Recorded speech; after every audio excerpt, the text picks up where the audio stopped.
بسم الله الرحمن الرحيم. الحمد لله رب العالمين وصلى الله على محمد وآله الطاهرين ولعنة الله على أعدائهم أجمعين إلى قيام يوم الدين۔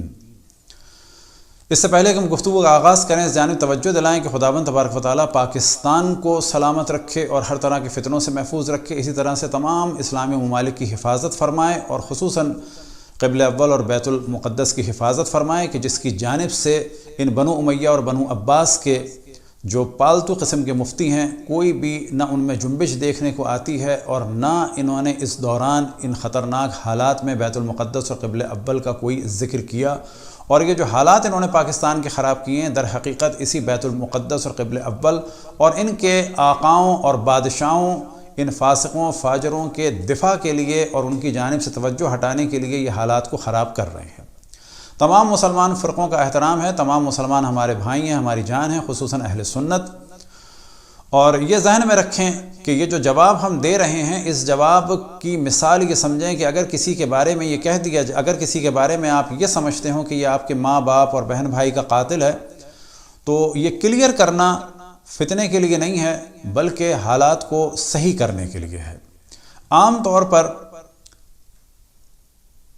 تہمتیں لگائی جاتی ہیں شیعوں پر، تو اس کا جواب دینا وہ ہمارے لیے ضروری ہے۔ پھر اسی طریقے سے اگر کہا جاتا ہے شیعوں کی کتاب میں یہ لکھا ہے، اور آپ کو تعجب ہوگا کہ بعض تہمتیں تو ایسی ہیں کہ جن کا کوئی وجود ہی نہیں ہے۔ مثال کے طور پر شیعوں کا قرآن بکری کھا گئی، ایسی ہمارے یہاں کوئی روایت نہیں ہے، یہ سنن ماجہ میں حضرت عائشہ سے روایت ہے۔ شیعوں کے 40 پارے ہیں، ایسی بھی ہمارے کوئی روایت نہیں ہے۔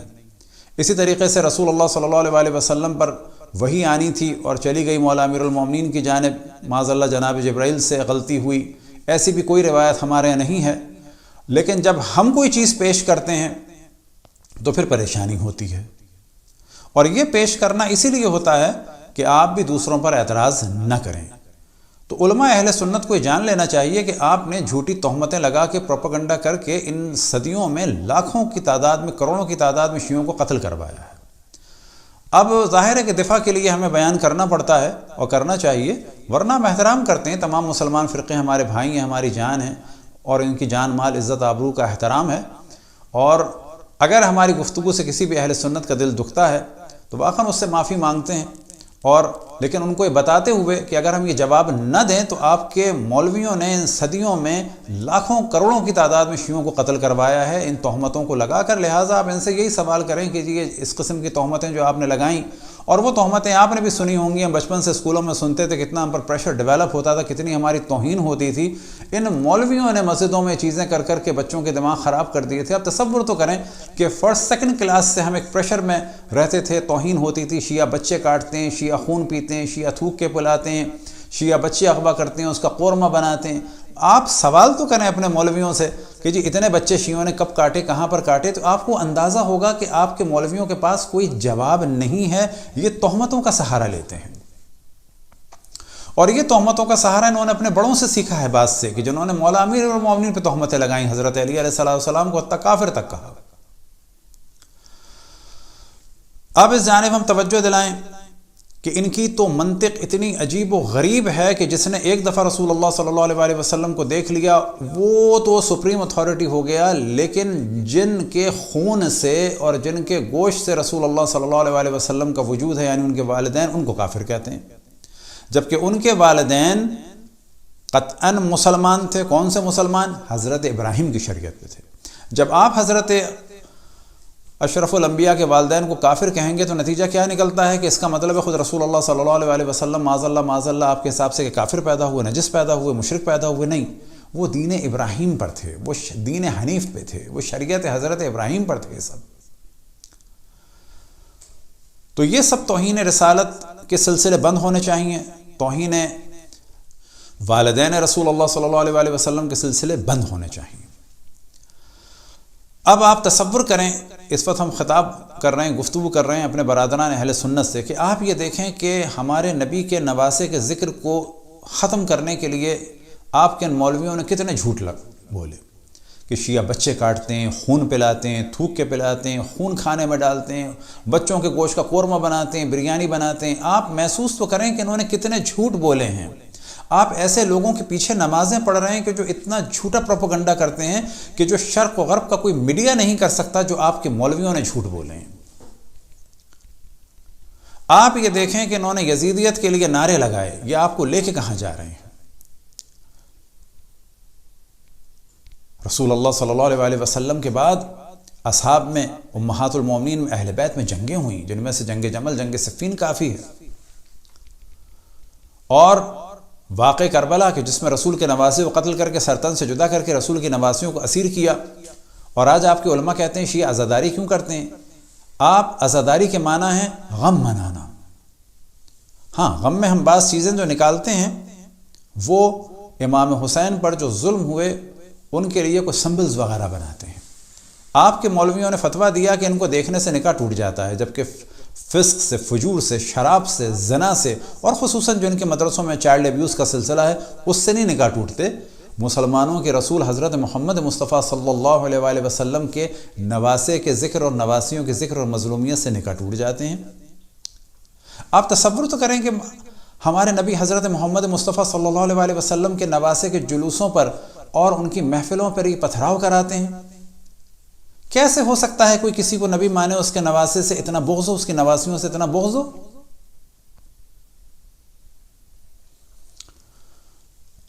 اب یہ جو انہوں نے سوال کیا 40 کے بارے میں، تو کیا عاشور امام حسین سے آپ مطمئن ہو چکے ہیں؟ یاد رکھیں، ہمارے نبی کے نواسے کو کربلا میں قتل کیا، ہمارے نبی کی نواسیوں کو کربلا سے اسیر کیا۔ آج وہاں سے جو ذکر حسین شروع ہوا وہ ساری دنیا میں پھیل چکا ہے۔ ان کو اسیر کر کے لایا گیا تھا دمشق میں فاسق و فاجر اور زانی اور شرابی اور بندر اور کتوں سے کھیلنے والے یزید کے دربار میں، کہ جس کے باپ دادا رسول آل رسول سے جنگیں کرتے رہے، مولا امیر المومنین سے جنگیں کی، قتل عام کا بازار گرم کیا، اصحاب کو قتل کیا۔ آج آپ کے خلفائے بنو امیہ کی قبروں کو کھودا آپ کے دوسرے خلفاء بنو عباس نے، اور کوئی قبر ان کی باقی نہیں رہی، لیکن آج وہاں پر ہمارے نبی کی نواسی کی قبر ہے، ہمارے نبی کے نواسے کی بیٹی کی قبر ہے، ہمارے نبی کے نواسے حسین کے اس بیٹے کی قبر ہے کہ جس کا نام ہے مشہد السخت اس جگہ کا، اور بیٹے کا نام تھا محسن کہ جو ابھی پیدا بھی نہیں ہوئے تھے، ماں کے شکم سے ساقط ہو گئے تھے، اس کی قبر ہے۔ لیکن یزید کی اور اس کے باپ کی قبریں نہیں ہیں۔ کیوں؟ کہ آپ ہی کے خلفائے بنو عباس نے جب پاور میں آئے تو بنو امیہ کی قبروں کو کھودا اور جو ملا اس کو جلا دیا۔ یہ کیا وجہ ہے کہ آپ فتوے دیتے ہیں ہمارے نبی کے نواسے کی مظلومیت کو بیان کرنے پر کہ یہ حرام ہے؟ ایک فتویٰ جو شیخ غزالی کا ہے کہ جسے ابن حجر نے بھی نقل کیا الصواعق المحرقہ میں، یحرم علی الواعظ وغیرہ روایت مقتل الحسین و حکایاتہ، کہ واعظ کے اوپر حرام ہے کس کو بیان کرنا؟ حسین کے مقتل کو اور ان سے ریلیٹڈ چیزوں کو، اور ساتھ میں پھر کہتے ہیں وما یجری بین صحابہ من تشاجر و تخاصم، اور اصحاب کے درمیان جو اختلاف ہوا، لڑائیاں ہوئی، جنگیں ہوئی، ان کو بھی بیان نہ کریں۔ کتنے بے وقوف ہیں آپ! اس بچے کی مانند ہیں کہ جو گلی میں یہ شور مچا رہا ہو کہ میرا باپ شرابی ہے لیکن اس کو بیان نہ کرنا۔ یعنی آپ خود ہی تو اس فتوے میں اقرار کرتے ہیں کہ صحابہ میں جنگیں ہوئیں، اختلاف ہوا۔ جب آپ کہتے ہیں کہ مشاجرات صحابہ کو بیان کرنا حرام ہے، تو مشاجرات کا اقرار، پروپیگنڈا تو آپ کرتے ہیں۔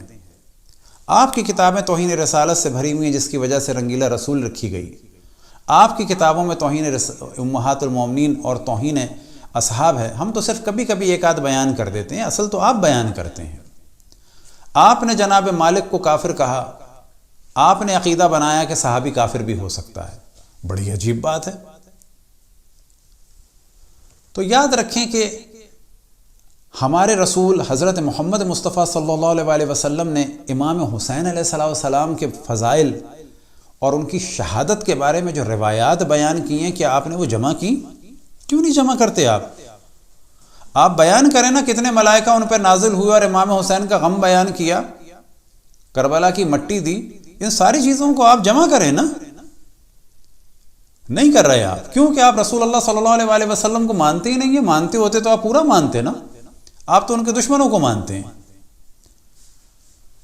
اب 40 کیا ہے یہ سوال کیا، اس کا مطلب اب عاشور سے تو راضی ہیں۔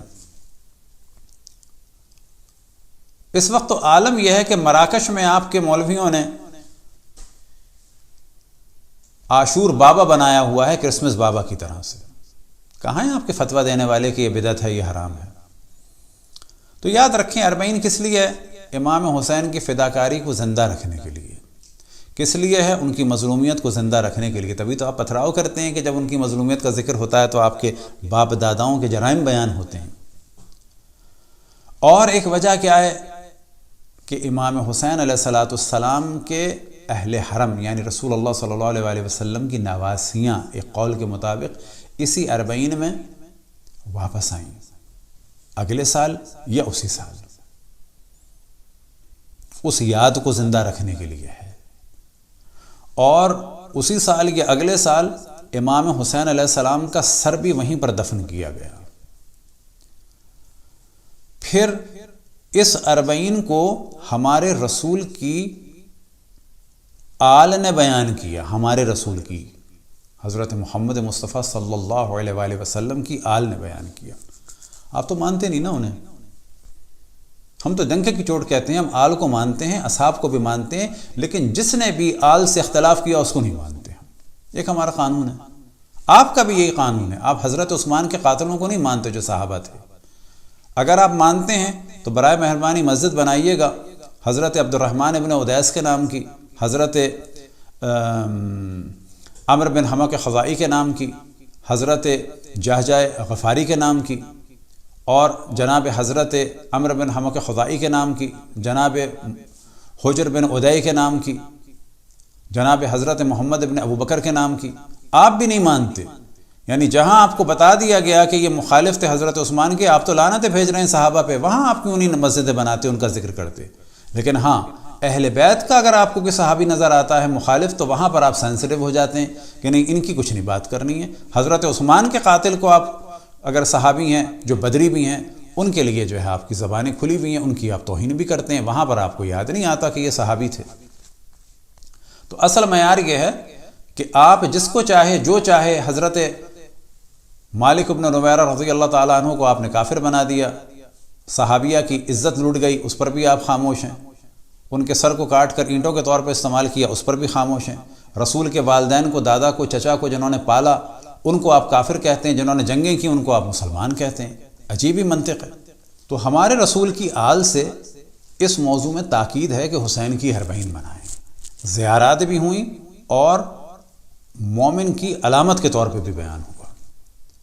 اب یہ موضوع آپ کے تو کام کا ہے نہیں، کیونکہ پہلے آپ رسول کو مانیں گے۔ ارے مانتے ہوتے تو آپ یہ روایتیں بھی تو جمع کرتے کہ جس میں رسول اللہ نے گریہ فرمایا امام حسین پر۔ یہ روایتیں آپ جمع کریں تو یہ ساری چیزیں آپ کو سمجھ میں آ جائیں گی۔ یہ نہیں جمع کریں گے تو آپ کو کچھ سمجھ میں نہیں آئے۔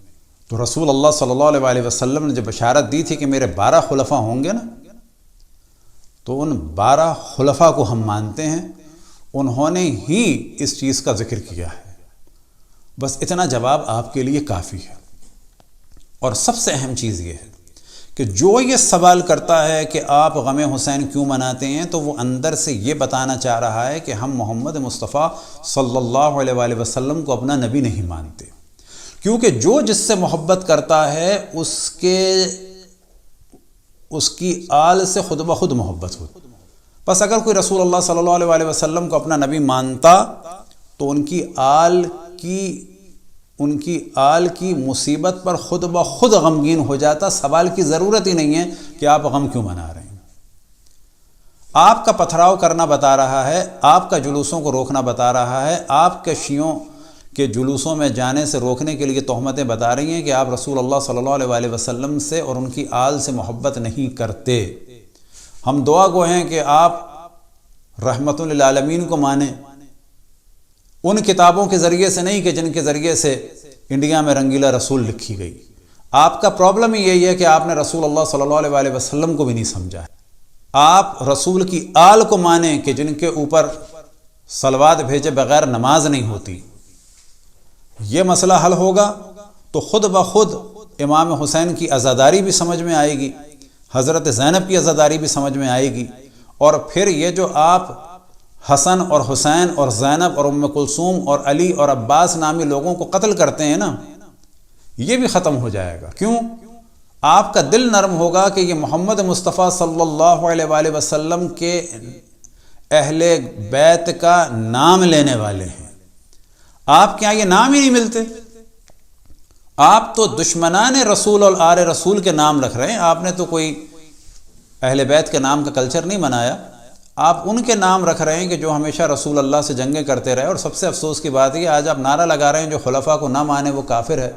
تو کیا حضرت عائشہ نے جو جنگ کی تھی حضرت علی سے تو وہ خلیفہ مان کے کی تھی؟ جب معاویہ نے جنگ کی تھی حضرت علی سے تو خلیفہ مان کے کی تھی؟ جب 5ویں آپ کے خلیفہ امام حسن کے مقابلے میں معاویہ نے فوج تیار کی تھی تو خلیفہ مان کے کی تھی؟ تو کیوں ایسی باتیں کرتے ہیں کہ آپ کی قوم آپ کے خلاف ہو جائے گی عنقریب؟ مدرسوں میں تو جو آپ کر رہے ہیں چائلڈ ابیوز وغیرہ، اس کی وجہ سے تو قوم آپ سے ویسے ہی دور ہو گئی ہے۔ کیا یہ کافی نہیں ہے کہ آپ کی قوم اپنے بچوں کو آپ کے یہاں بھیجنے کو تیار نہیں ہے؟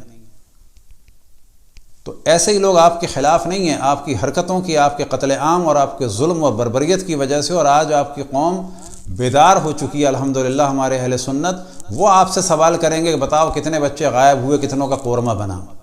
یہ سوال کرنا چاہیے ان جاہل قسم کے لوگوں سے۔ دعا ہے کہ خداوند تبارک و تعالیٰ آپ کو رحمت للعالمین کو سمجھنے کی توفیق عطا فرمائے، لیکن صحائے ستہ سے نہیں، اہل بیت کے ذریعے سے، اور ساتھ میں اہل بیت کی معرفت عطا فرمائے، تھوڑی سی محبت عطا فرمائے، تو خود بخود آپ کو سمجھ میں آئے گا کہ جب محمد مصطفیٰ سے محبت ہوگی صلی اللہ علیہ وآلہ وسلم سے، تو ان کی آل کے لیے خود بخود دل جلے گا، اور ان کی آل کے دشمنوں سے خود بخود نفرت ہوگی۔ وصلی اللہ علی محمد وآلہ الطاہرین ولعنت اللہ علی اعدائہم اجمعین الی قیام یوم الدین۔